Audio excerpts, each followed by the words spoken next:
I really liked how Chase was doing his approach with email marketing, which was as holistic and also human focused as previous speaker Daniel told us. He was creating the brand which was coming from customer.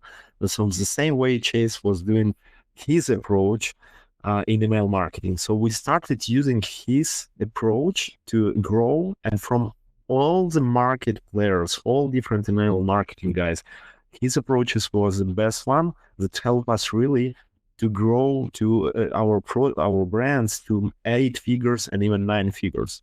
So I'm very happy to introduce you our next speaker, Chase Dimond, first time in our community, and I appreciate a lot that you have joined us. Yeah, Chase, stoked to be here. please. Yeah. All right, man. So, yeah, it's a great pleasure, to have you here. Okay, Chase. We have about 45 minutes, and I know you have tons of information to share, and our, catchy headline about how you made 150 million revenue and sent 1 billion emails.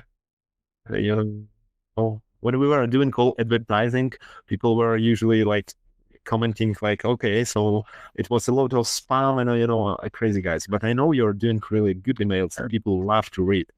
So maybe can you tell us a little bit more how to be so focused to your customers, how to create this kind of content, not maybe in a logical way, because I know it's kind of emotional on one part and also logical. So do you have your own strategy, like process that you can really share from you, or just about you as an top voice in email marketing? Yeah, no, absolutely. And I'm excited to be here. I think with email, I think what people get wrong, right, is they just try to push sales and discounts down people's throats through no end, right? They'll send daily emails or tons of emails that just push 10% off, 20% off, buy, right? Fake scarcity, fake ursity. And people, can read through the lines, right? They're over the BS. They don't want to just be sold to all the time, right? So I think like our approach really stems from giving as much value as possible and really meeting our subscribers and our customers where they are in their journey. So that the person that is new to your list shouldn't be receiving the same content that someone who's bought from you 4 or 5 times as your VIP customer, right? So I think like from the very top, how you acquire your subscribers all the way through the types of content you send them needs to be differentiated. There's not like a one size fits all. And whether someone's bought from you or not, you need to treat them differently. So say if someone's never bought from you, you might want to show them testimonials and reviews from first-time buyers. So that way they can envision themselves in those shoes, right? You can speak to where they are. I was like you, Nick, before I tried X, Y, and Z product, right? You're wearing Lacoste shirt. Before I tried Lacoste shirt, man, I was stuck with all these other shirts that shrunk every time I washed them.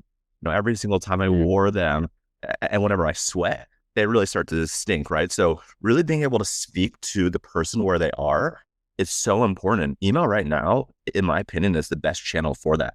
I think Facebook and Meta products used to be the best when there was a lot more data available, but they're like iOS 14, iOS 14.5, all the Cambridge Analytica scandals that happen.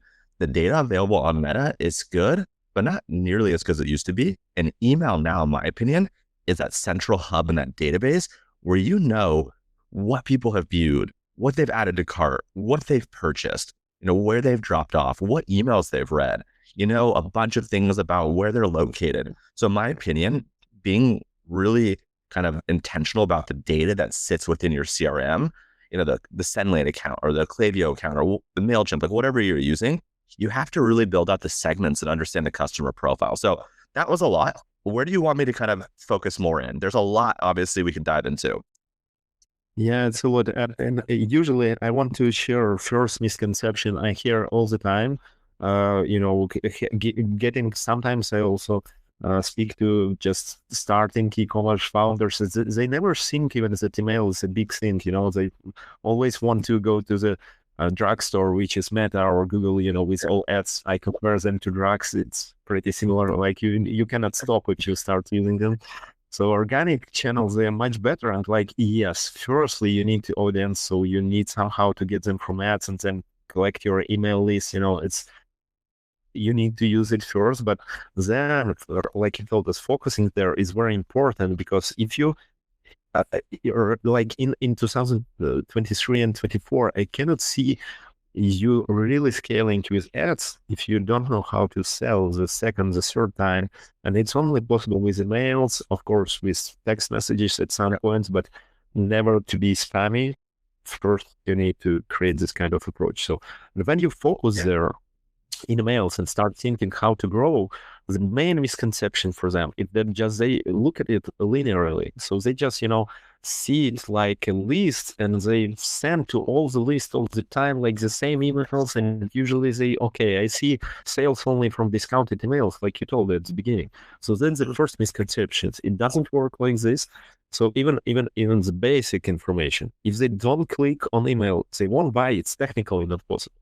If they don't read and click on link and go on your website, they cannot buy. It's not possible technically. So first you need, to grow this audience this way, so they will read or engage with you, and then they will follow your website, and they also need to be engaged on the website. So it's all about how you do all your content, So can you focus us here? How the small, e-commerce guy who just started maybe with several products, it's best luck, sometimes it's even mono product, like some, I won't speak that this is a mistake, just go and catch trendy products, but let's imagine they have a very good one product or several products, not much.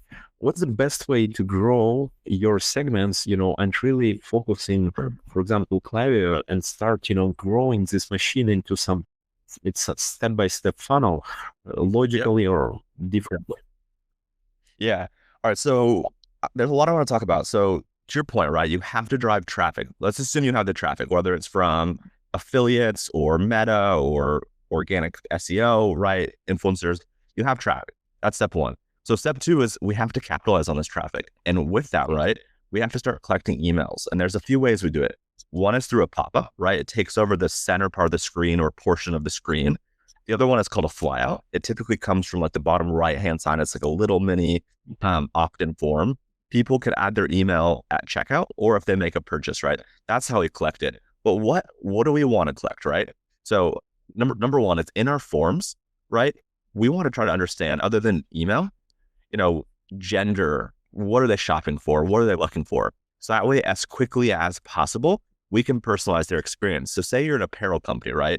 You're selling this t-shirt, you sell for men and women, you sell a bunch of different clothing things. If we can learn who someone is, whether they're male or female, and what they're looking for, maybe I'm looking for myself, or maybe I'm looking for my wife or my brother or my dad. Then from the very beginning with the welcome series for non-buyers, we can start personalizing that. So Nick, let's just say you're looking for yourself, right? So you're a man looking for, yourself. You might be looking for men's t-shirts or men's jeans. We would then show you those items that are specifically for men's, and we want to highlight things like best sellers, the things that are popular, right? If other people like them and they're popular, there's a chance too that you're going to like them. We're going to have a lot of reviews that can speak to you where you are. So that's number one, is with our forms, we want to learn as much as possible about the person. And then with that, right, like how do we enrich your profile? How do we enrich Nick's profile within our CRM throughout the funnel? The next one is behavioral tagging. So what are you clicking on the website? What are you doing on the website? What are you doing within the email? Are you clicking on the header navigation that says best sellers? Are you clicking on sale, right? If you're clicking on sale, maybe we do need to show you discounts throughout the funnel. Maybe you're a bargain shopper and you're only going to convert if you click on discounts. What links and buttons are you clicking on? Like what types of call to actions are working on you? And what are the categories and the products and the pages that you viewed? Maybe right now you're in the market for t-shirts and you don't really care about shorts or sandals or shoes. So we should show you more of the things that you're interested in. Let's show you the best 6 or the best 10 t-shirts that you might be interested in. And then we'll pay attention entirely throughout your funnel. What are the things that you added to cart? What were the things that you left behind at checkout?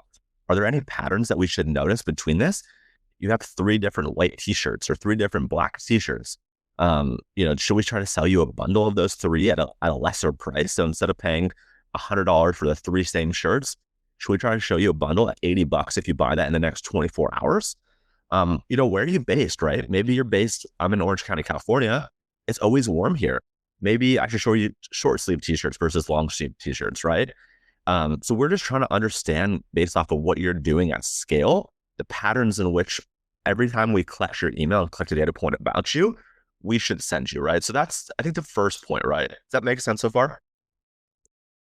Oh, it's very hard to understand at first point, but I always also say, like, behind every one case as a customer, when you try to look at him, and as you told, check a location. And for example, okay, this guy, he's from Orange County, California, and maybe we know what he was looking at the website. Every case is just one case you got, but for real, there is much more on the website.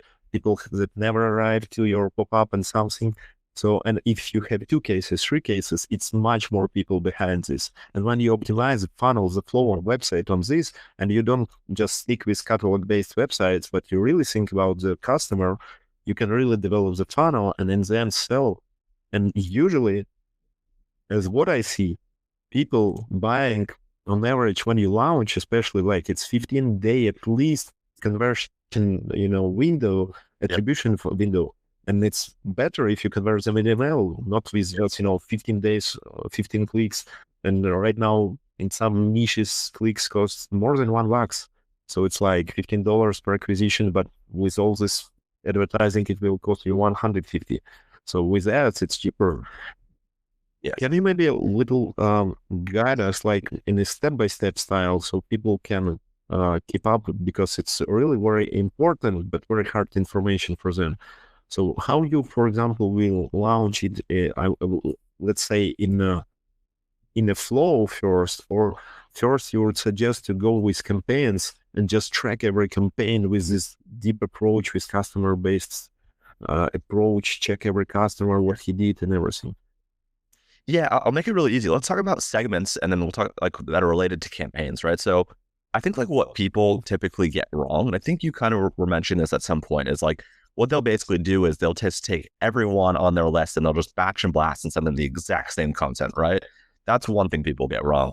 Another thing people get wrong is taking it one step further is, say, for example, they want to hit a 90-day segment. So basically, someone has opened or clicked within the last 90 days, or they've joined your list, let's say, in the last 1 to 2 months.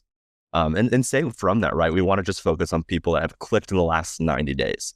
A lot of times people just send to that list and that's it. What I recommend is take the 90-day clickers. So someone has on your list, they've opened and obviously clicked at least 1 or more emails within 90 days. What we want to do is we want to divide those out into 2 groups: 90-day clickers that have purchased and 90-day clickers that have not purchased, right? So we're going to treat those differently because they have very different behaviors, a very different kind of understanding. So, and I'm going to give you kind of examples for each one. So like for the type of content we'd send. So let's say someone 90-day that has clicked and has purchased versus hasn't purchased, right? For those that have purchased, in terms of the personalization, we're going to want to focus on sending, campaigns and automations that leverage cross-selling and upselling, looking at the purchase history to recommend complementary items. And we're going to do this at scale. So again, people have clicked in the last 90 days that have purchased. When we send them things, we're going to basically reference at scale. And there's tools and there's things out there that it's not like one-to-one. I'm not saying looking at Nick specifically and sending a manual email to Nick. We're doing this with automation. We're doing this with tools where we can find 1,000 Nicks that are all pretty much similar. And we're going to send them all the same or similar content, right? These 1,000 people bought this one SKU or these SKUs. Therefore, they're going to get this email that talks about these SKUs. So for people that have clicked over the last 90 days and bought, we want to focus on understanding their purchase history to make recommendations of things that are complementary. Whereas people that have clicked but haven't purchased, like I kind of mentioned before, we want to focus on things like first-time buyer incentives. So special discounts or a value-added bundle that convince them to purchase. But I have a bunch of other examples. That makes sense so far, where we're going to treat people that have done one action the same, but the secondary action different, slightly different. Does that make sense? Yeah, sure. It's still hard to know. Usually,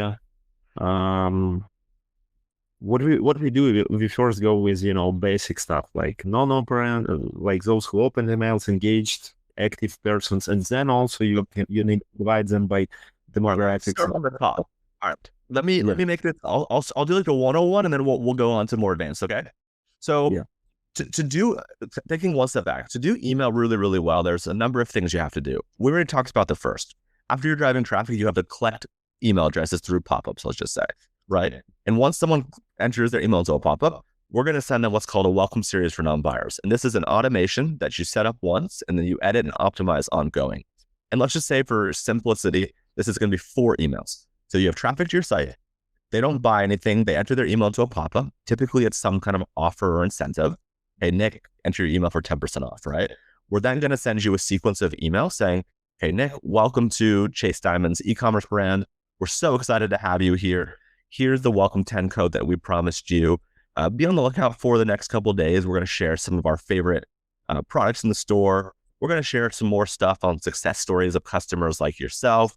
We're going to share some more information on why we started this and, whatever, right? So we'll send one email like that. The next email we'll send will be like social proof and kind of best recommendations. Then from there, right, we might share like a feel-good story about like why we started the company and really what's in it for them. How are we different than all the other competitors? Because at the end of the day, most companies are selling the exact same thing as someone else. If you're selling a t-shirt, you're selling the exact same t-shirt most often than a million other people. So you have to differentiate between really connecting with that customer, getting them to like you, humanizing the brand, right? That's why sending emails from the founder or the community person, having a face is super important.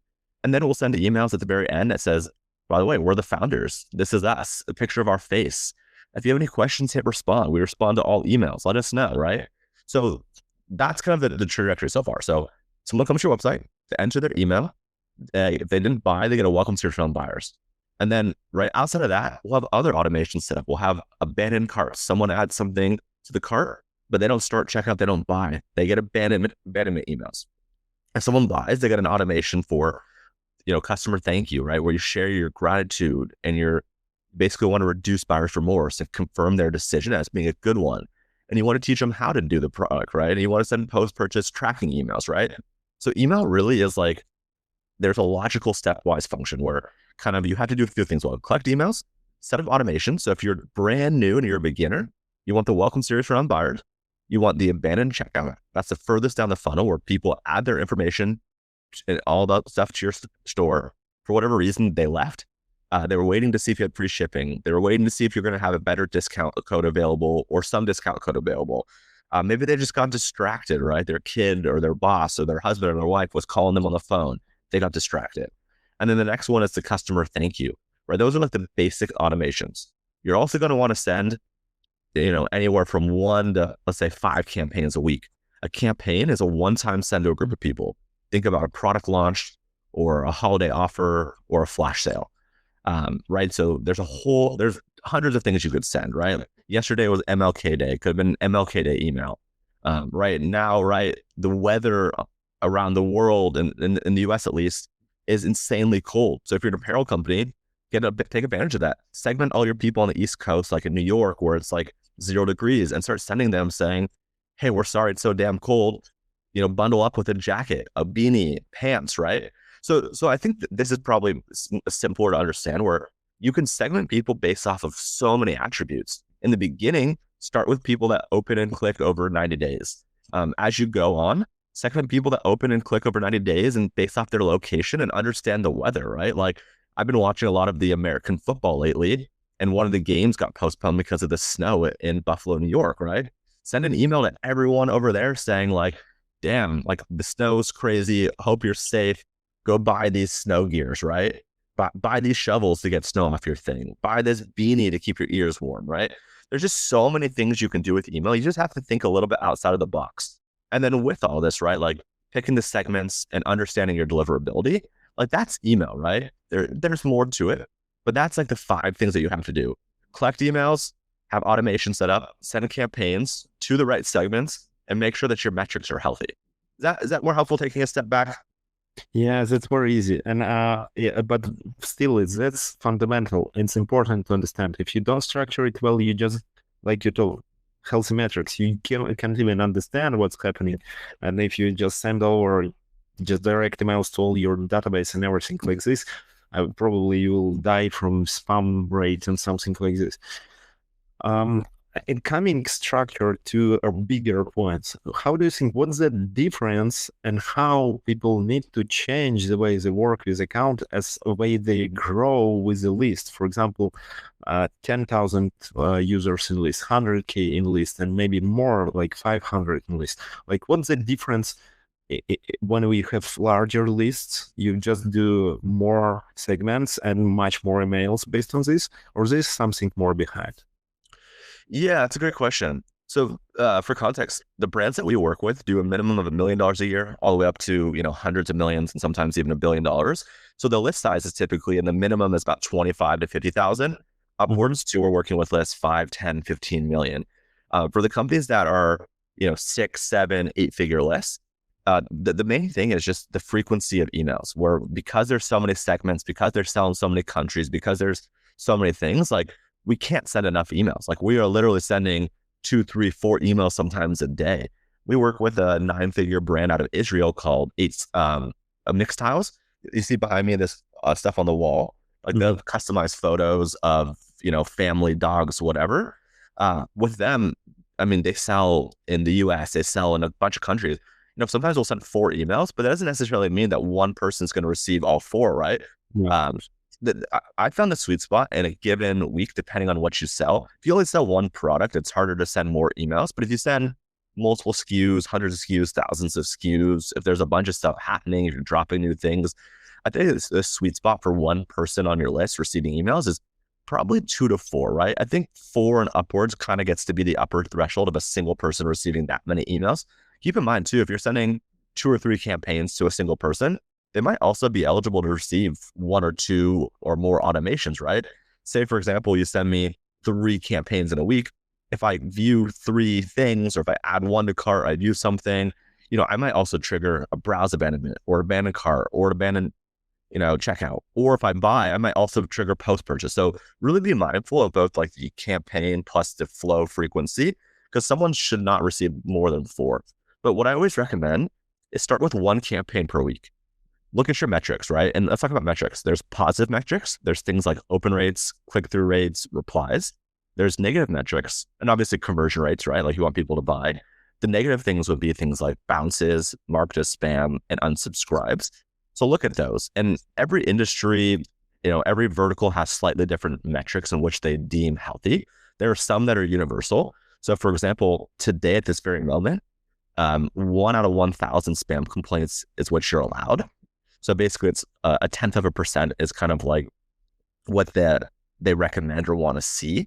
If you go more above that, you can be in trouble. And in February, Google and Yahoo are rolling out new policies where if you get 3 spam complaints out of 1,000, so basically 0.3%, you're going to start getting in trouble. Like you'll start being kind of punished and sent to spam. So the spam rates are going to become a lot more serious in a couple weeks from now.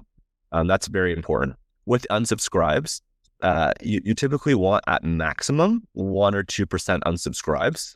The smaller, the better. I have a personal newsletter I run.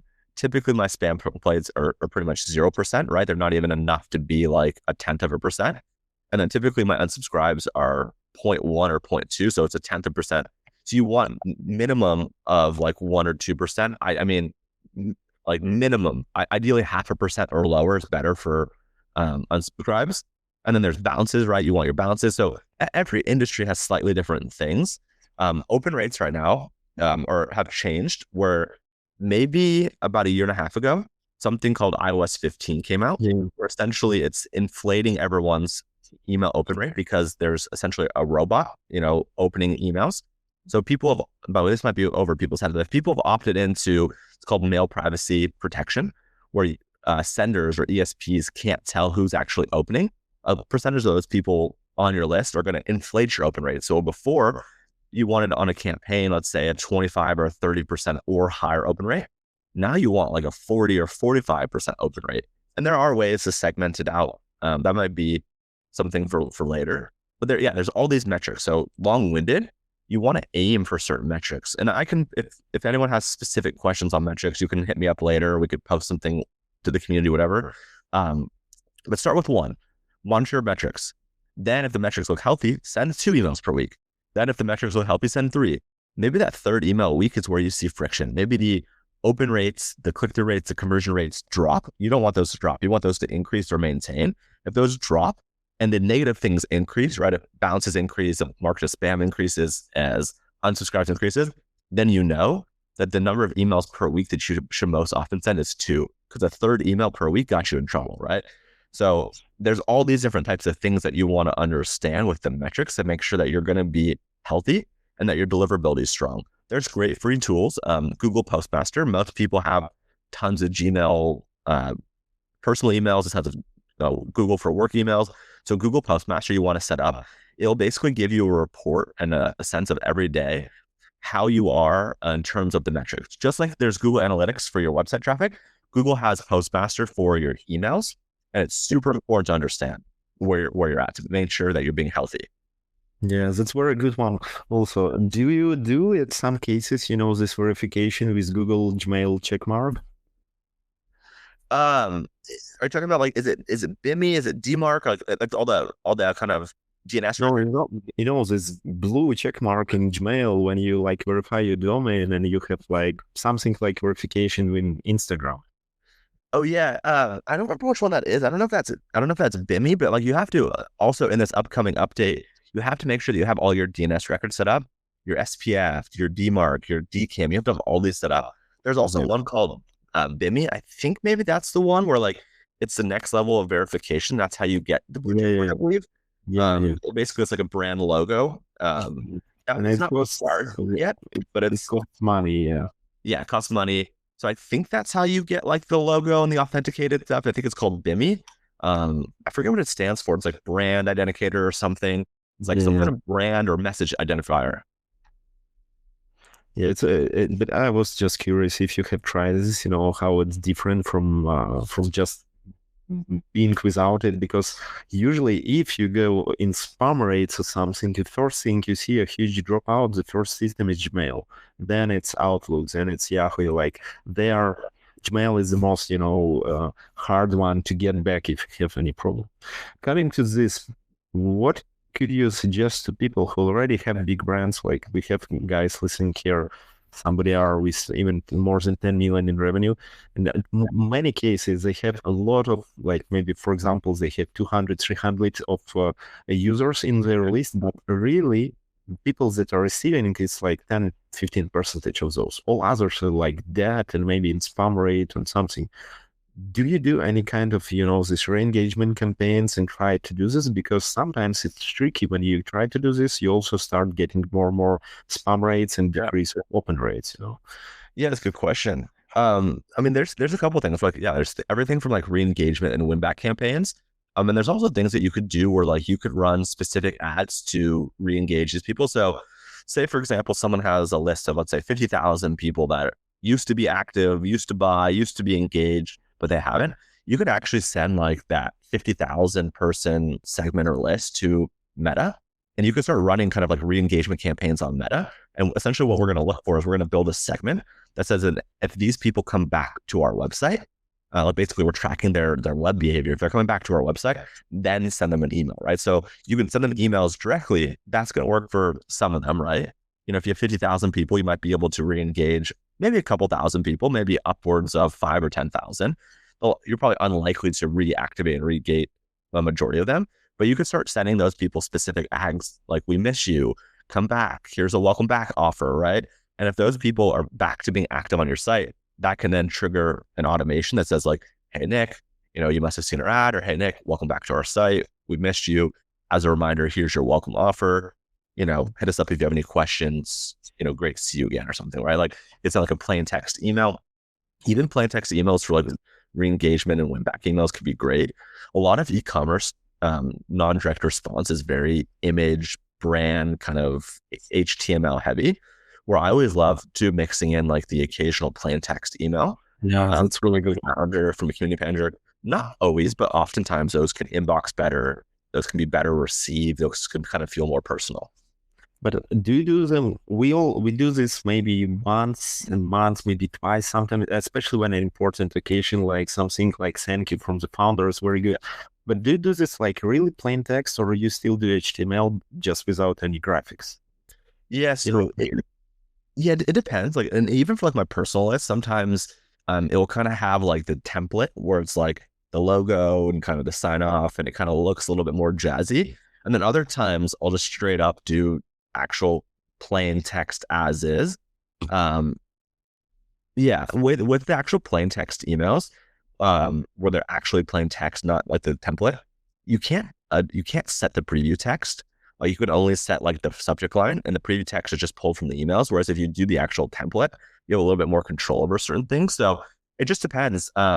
If the list is active and engaged and knows who you are and knows your name, I like the actual plain text because it's just a little bit nicer, a little bit easier.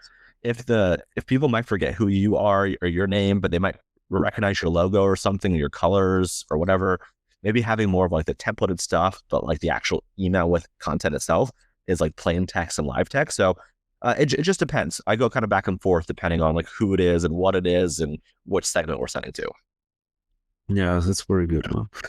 Okay, Chase, that's very interesting information, and it's very logical about how to do, emails better and the email marketing and top strategies.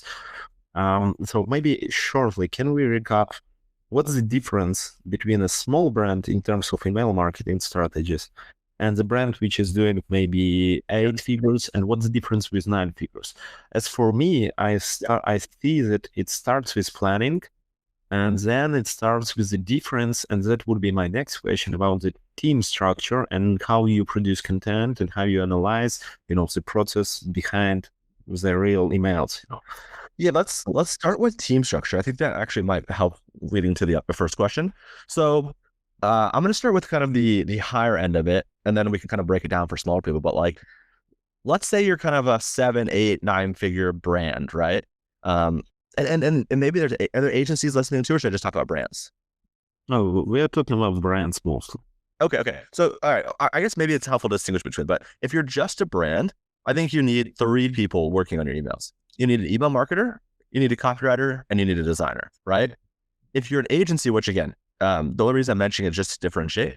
The only things different that an agency would have, that we have at least, is like an account manager to manage multiple accounts, not relevant for brands, unless you own a portfolio of companies. Nick, maybe you own 3 or 5 or 7 companies, and you have the same team. It might be helpful to have one designate that's actually managing the workflow across all the brands, because one team, 5 brands, it kind of almost acts as like a mini pod or agency. And then the other person that we have on the agency, just because we're churning out so many emails, is we have a dedicated person that's basically what we call an email implementer, someone that's taking the designs and then either custom coding them or slicing and dicing them for all of our clients. So on the brand side, it's typically 3 people. And sometimes the copywriter and the designer could be also doing, copy for ads, copy for landing pages, designs for ads, etc. But you need those 3 people. Email marketer, ideally they also know SMS, shouldn't be too hard. Copywriter and designer, and then the agency stuff we mentioned. If you're smaller than the 7, 8, 9 figure brand, you're probably the founder, right, doing the email strategy and maybe the copy, and then you probably just need a designer, right? So if you're small, it's probably the founder doing as much as he or she can with maybe a designer, because typically someone that's good at copy and marketing is not good at design. Like, I could draw stick figures at best, right? Like, I wouldn't be able to do the design. It's hard. And then the other stuff. So that's like the team structure. In terms of like the difference in terms of like how email's done, if you're like a 6-figure brand or you're just getting started, you want to ease into it. You want to build out the core flows, the welcome series for non-buyers, the abandoned checkout, the basic post-purchase. You want to build that out, and you want to be sending, let's say, 1 campaign a week. And as that's kind of dialed in and as you're kind of growing, then you'll build out like the abandoned cart, which is different than the abandoned checkout. You'll build the browse abandonment. You'll maybe add additional emails to the welcome series for non-buyers. You'll start adding in upsells and cross-sells. You'll start sending more campaigns per week, right? So essentially, like, regardless of where you are, you need the foundation. And I think the bigger brands have the ability to send more and be more aggressive from the beginning and start sending more advanced things, being more granular in who you're sending to. Because if you're a big brand, an 8-figure brand, you might have 500,000 people on your list. You could do some pretty crazy segmentation and still have like 10,000 people. Whereas if you're a small brand that only has 10,000 people, if you do crazy segmentation, you might only have 100 people. And that's not really worth doing an email to 100 people, right? So it's a whole Yes. risk reward, kind of opportunity cost type of a thing. So that's how I think about it. The bigger you are, the more emails you can send, the more sophisticated you can get, the more people can involve. Maybe you bring in people outside to audit and consult with your internal team if you're an 8-figure brand. That was one thing that was really cool. We have this company by this guy named Danny Buck. He's like a entrepreneur out of the UK.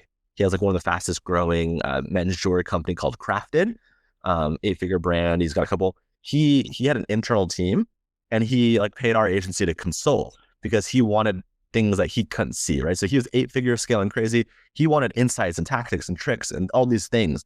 Whereas if you're a 6-figure brand, you're just trying to get by. Can't afford a consultant. You don't need it. So there's a lot of different things like that. Yeah, for sure. It's very important. It's a very good idea for you that you told, like to be, I would say, time.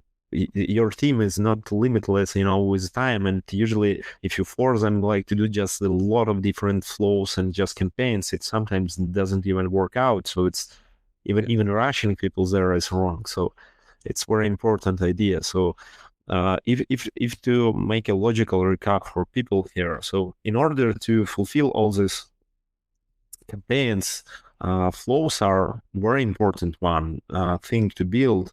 Sometimes you need to go segment first, understand your customers, have a very good analytics, like where are they from, what they done before.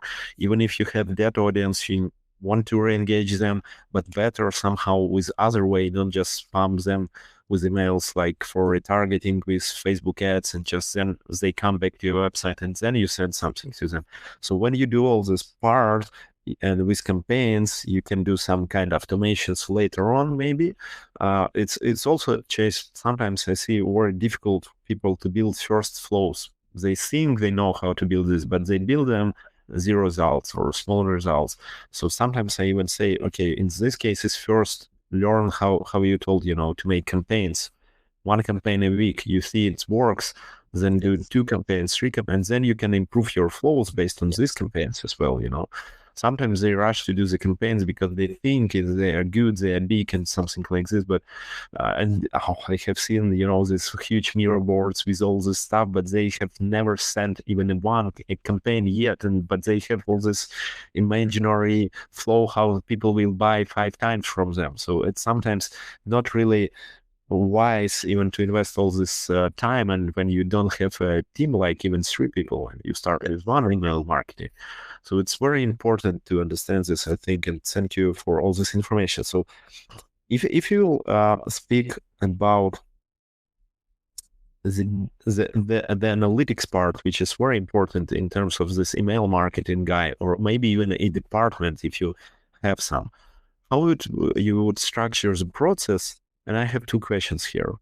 So when you do all this, you have sent us a lot of samples, how you do analytics, how you do like maybe location bias, or you track what they did on website. But do you have any kind of process which could be easy to implement in terms of analytics? Because I think this is very important part in order to do everything else later on.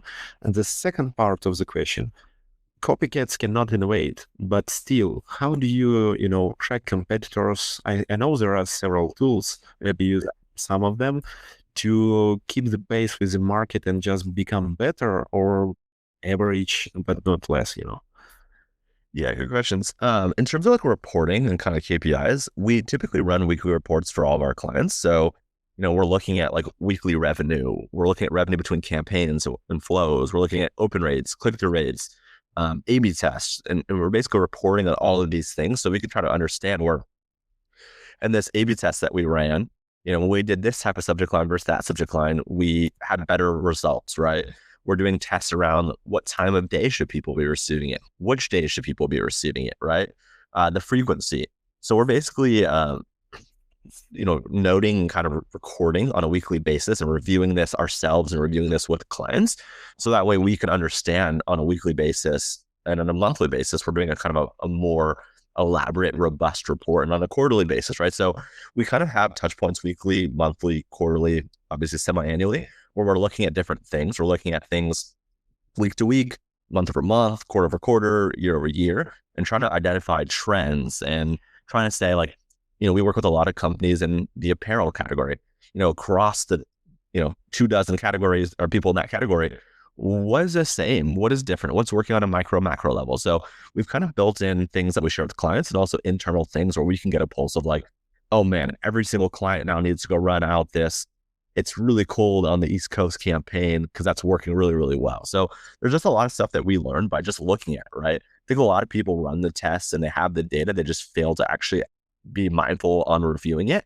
So I think that's like one is like, you have the data, use it, look at it, right? Don't just collect it and let it collect dust, right? Implement it, utilize it. That's number one. And then what was the second question again? The second question. So the first one was on analytics. And the second question was connected to this, like analytics, not internal, but external. But how you compare with competitors? Yes.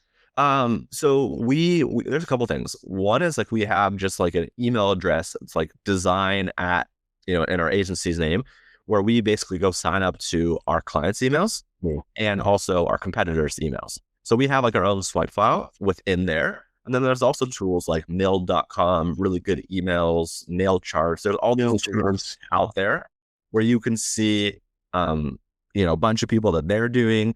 And then also too, like, I think not only taking inspiration from your competitors, but taking inspiration from like way out there companies. So for example, like we do a lot of branded e-com, nice looking, but high converting stuff. We might be looking at like hardcore direct response, supplement stuff that's not like directly competitive. Or we might be looking at like hardcore direct response info products and trying to, what can we learn from info world and bring it to e-com, right? So we're just looking at like things in our category. Obviously, it's the obvious, but the non-obvious one is like, what are the things we can learn from outside of our category that's working? Yeah, that's very good. You told very interesting thing inside. Like our community consists a lot from immigrant entrepreneurs, so a lot of them. Sometimes they don't understand maybe the history of marketing is in US, and I think it's very good and interesting, like sales letters, direct mails, which was way before emails. Yes. They were so good, but you didn't have any opportunity to track them and everything. It was like Ogilvy and all these guys who know how to do really good copy, and it's all from these basics. And how do you think? Do you use some kind of approaches like we in our agency, for example? We have even cuts from old magazines or something. It's very good, and insightful sometimes to create a very different for your emails from what the market has and something like this. Do you do some kind of approach like with direct mails, like physical ones? Yeah, so some of my favorite ads are like old school car ads, like Porsche. If you look at Porsche or like Volkswagen or some of those, BMW, like they have some amazing ads. And I do like a podcast, and I was talking on a recent episode on the podcast about like, I'm just gonna be blunt. Most companies are boring. They're vanilla. They're soft. They're afraid of getting canceled. Like there's no personality, right? They're just so boring. Or like when you look at some of these ads, like from Porsche, it's like talks about getting laid and like the car that goes faster. And you didn't dream of saving your money to buy it on a Honda, right? You want the Porsche. You want to take the fast lane. You want to live on the edge. So I think like the biggest thing that I've learned from studying some of these old school print ads, whether they're like Gary Halbert or some of like the famous, other direct response copywriters, Eugene Sword, some of these people, just the copy was very emotion driven, very response driven, very psychological based. Right now it's like, here's a picture and it's like, we launched a new product, and it's like, I hope that they like our new product. It's like, it's just boring. Where we've worked with some really cool companies where we worked with one called Nugs, where it's like a chicken nugget alternative, and they were so funny. And one of our clients right now is a client called Poopery, which is a spray for the bathroom, right? And we have like this thing called the poo club for people that poop, and they're just not afraid to like lean into being different. We have this company called balls.co, which is a men's trimmer, right? It's like a men's razor, and like it's just like funny. And when you take a stance and you're a little bit, I don't want to say controversial, because you can do all this stuff without being controversial, without being kind of rude or polarizing. But when you take a stance, you kind of attract the people that are fanatics. You don't want a list of 100,000 people that are maybe about you. You want you'd rather have a list of 10,000 or 20,000 people that are diehard. anything that you do, anything that you wear, anything that you post about is like what they want. Like if you think about it right now in pop culture, anything Taylor Swift touches, the people are diehard. They love her. Whereas like name any other celebrity or star, I can't even think about another one like that sells like that. Everyone else is kind of just playing it safe, right? Yeah, for sure. That's very interesting one. I always share this idea like we like do featured reviews, and sometimes if the brand is funny, it's working well. So like in 2020, there was a case on Amazon when oversized females, she posted like her picture in leggings. She was like climbing the mountain, but she was afraid to come down from the mountain. So she was like struggling and was rolling down the mountain like this, and somebody took a picture of her. So she posted the picture and told like, I was coming up the mountain and I was afraid to go downstairs then. So and the leggings, they was fine, no scratches, nothing. So I will buy like tens of them of different colors now. So, such kind of approaches, which is emotional based and experience based, they're very good. So if brand is funny, you can be funny. If brand is about bold statement like Porsche, you should be bold. So it's, I think, very important. And maybe last questions from there. So it's it's buzzword right now. But AI. still AI, ChatGPT or a different one, do you use any of those, or you prefer writing it person? It's interesting. Both. So for personal stuff, for like my personal brand, for my own content, for certain things, I do use a lot of AI. It's great for ideation. It's great for reviewing. It's great for feedback. I use it a lot. At our agency, we haven't quite rolled it out or adopted it yet. We're kind of a premium service, premium agency. We work with amazing brands. I have a few partners. I got two partners. They were a little concerned on how people would feel for charging 5, 10, 15, $20,000 a month if clients found out we were using AI. So the agency, we still are kind of like on the fence about rolling it out. But personally, I am obsessed with it. I use it a lot. I run and own maybe a dozen and a half or 2 dozen social channels, like my personal ones and a bunch of theme pages, probably around 1 million followers in network. A lot of the content there is AI generated, goes viral. I probably racked up maybe 50 to 75 million impressions on content that was generated with AI in the past 6 months, maybe 12 months. So I'm obsessed with AI. I think it's huge. I've even built my own custom GPTs that write threads on Twitter, that write tweets, that write emails. So I'm a huge geek. I love it. I run one of the largest AI pages on LinkedIn called AI Evolution. We get about 5 million impressions a month on our content. So I'm super bullish on it. I think it's amazing. Okay. But not in agency. It's very interesting. Not in the agency yet. But I use it for a lot of my own stuff, and I really like it. I'm very bullish on it. I've been pushing the agency to do it. We're just not there yet. It's very hard, I think, for medium to large companies. We have maybe, I don't know, 120, 140 people right now at the agency. It's hard for us at this size to roll out AI to everyone. Whereas like the companies that I run that are smaller, I own a couple other companies that are smaller that are 1 person, 3 people, 5 people. We rolled it out like this. You're with it or you're not, right? So I think like some of these companies that are thousands or tens of thousands of employees, it's really challenging. I think people want to use it and could and should use it. It's just hard. I also think even AI for like taking long form videos like this and pulling out clips.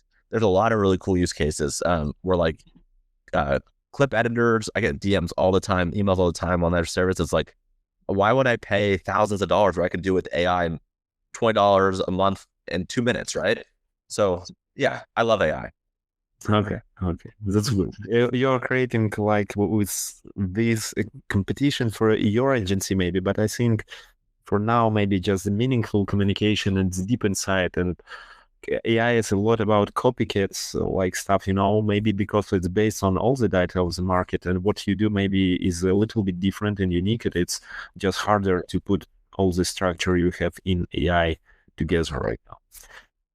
Okay, Chase, it was very interesting and inspiring to talk about all this stuff. I hope you guys have a lot of information. It was maybe hard, but trust me, everything Chase shared with you. As I told you before, there is no magic buttons.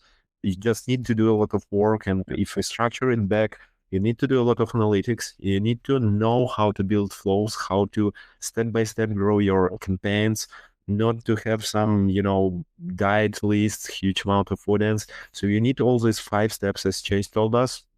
Can you recap, please? Help me with your way. Collect list. Yeah. So collect emails, set up automated flows, send campaigns, make sure you're sending the right segments, understand and monitor your metrics so that way your deliverability is strong. Yes, that's okay. Very important ones. I think if you dive deeper and really invest your time and help your team whenever, it doesn't really matter if you have right now a good team or not, you can always hire a better team. But right now, I think it's very good for you to focus there, because 2024, as all the trends last years, it will be more and more every year expensive with ads. Like last 3 years, ads doubled at least. So you want to have all this work done in your emails, or you want to be striving on the market. You need to do this, and I will be talking about this tomorrow before going and doing all these ad campaigns and investing hundreds of thousands in your ads, which you trust me, after listening to me tomorrow, you will want to do this. But first, you need to do what Chase has told you. You need to learn how to do your email communities. Then you can do all the other parts. Yeah. So thank you, Chase, for your information. I hope to see you more inside our community. See you. For having me. This was a blast. Yeah. Thank you guys all for listening. Hopefully it was valuable. Yeah. Thank you very much. Have a good one.